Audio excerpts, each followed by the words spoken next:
In the last month, according to the stats, only 150,000 players actually played Nioh 2, and bear in mind that the game broke well over 1 million sales back in May, and the first DLC only released at the end of July, barely a month and a half ago. I feel that Nioh 2 has lost its way slightly since the DLC, and I wanted to talk about 7 things I wish Team Ninja knew before the next DLC comes out. Before I get into that, let's first show some gratitude for what we've got. The base game was solid. I personally got over 450 hours on Nioh 2 now, and I definitely wouldn't have managed to do that if the base game sucked. So, thank you Team Ninja for a solid game in a beautiful setting. Thank you for the extra content too, which released when you sold 1 million copies. That was a really nice touch.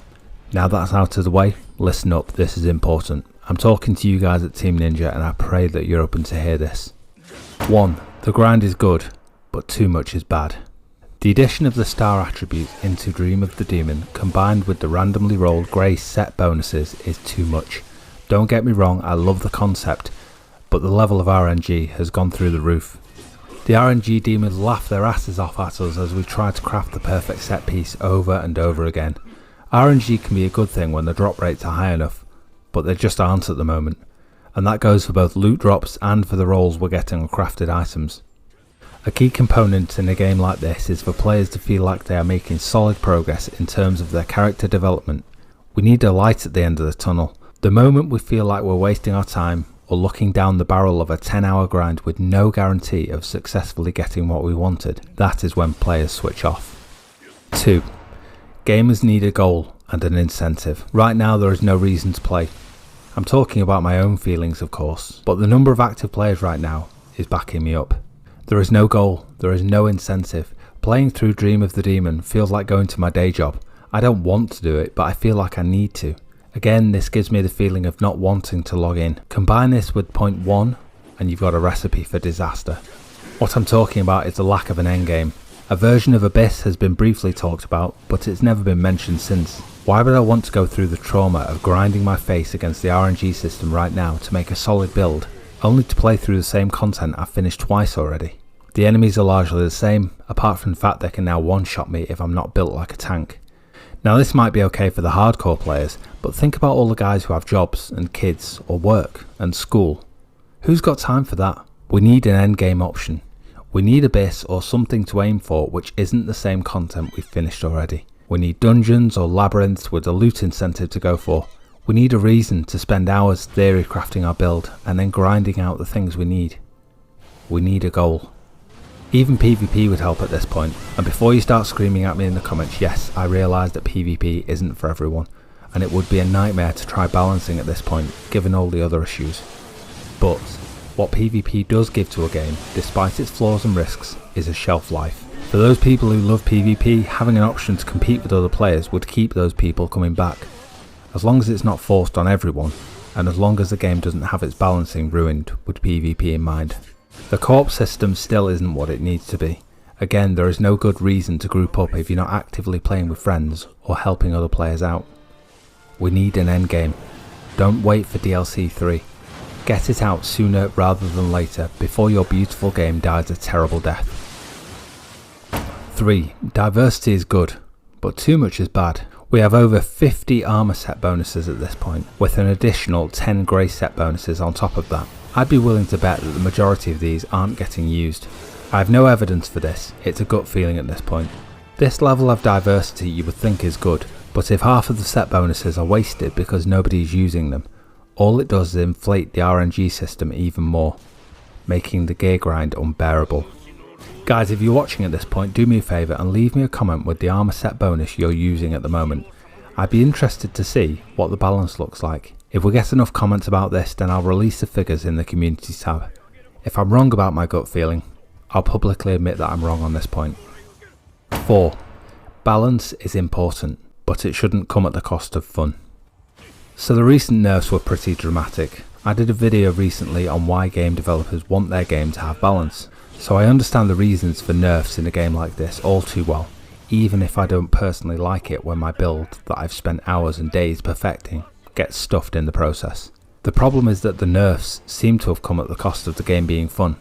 The reality is that people enjoy feeling overpowered after spending their first days and weeks in the game getting battered by yokai. Losing out on your build is one thing, but then add this to the points I mentioned already: the endless grind to try to rebuild your character, the lack of incentive to actually bother because you're playing the same content again with no endgame in mind. And what have you got? You've got 10% of your player base actually playing the game. 5. The DLC was too short. Don't get me wrong, I enjoyed it, but if you want us to become invested in the franchise and stay that way, we need more time to connect with the characters so that we actually care about their fate. I honestly didn't care one bit about the characters in the DLC, and this is coming from me, a guy who spent countless hours making lore videos about Shibata Katsui and Shuten Doji, and others. 6. Superpowers need to feel super. The yokai shift at this point, to me, feels like a get out of jail free card when I'm playing Monopoly. I only bother to use it when I'm in trouble. I don't use it as a power fantasy because it just doesn't make me feel powerful. At this stage, it's simply a free health bar to buy myself some breathing space when I'm being destroyed. If the yokai shift came with some sort of grapple ability where I could manhandle whichever enemy I'm facing, or some kind of power that actually felt powerful, or even if it kept me using the same weapons I'm using, but gave them some extra active skills to use with it, then I'd be interested. But as things stand, it's not giving me the vibe, and it's such a waste. 7. Communication is so important. We've heard nothing about the next DLC, we know nothing about what's coming down the track. All we're getting at the moment is retweets of people's artwork using the photo mode, and the occasional question like, "Have you seen this Kadama looking lost?"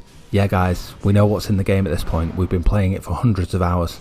If you're trying to increase your engagement with the game and your community, stop that immediately. You're diluting your audience and selling something we bought into months ago. You can't convince your players to play with lukewarm messages like that. If you want to make more sales, which of course I understand, then start talking to us about what's happening next. Even if you're struggling with staff issues or complications with working remotely, speak to us, give us something to get on board with. Don't promise 2 new weapons and then show up with only 1. Even if there is another weapon planned for DLC number 2, it was badly communicated, so people thought there were going to be 2 in the first DLC. Honestly, I personally would have been happy with receiving 1 new weapon, but unfortunately because I was expecting 2, I felt disappointment instead of satisfaction. You need to manage our expectations better. Tell us what the plan is, even if it's just a ballpark. Take a leaf out of Destiny 2's book. They have given their players a roadmap for the next 3 years, and okay, it's not fully fleshed out and it's not perfect, but they have illustrated that they have a plan, and they've let their community in. They invite their community members into discussion about challenges they're facing, and they give weekly updates on what they're working on.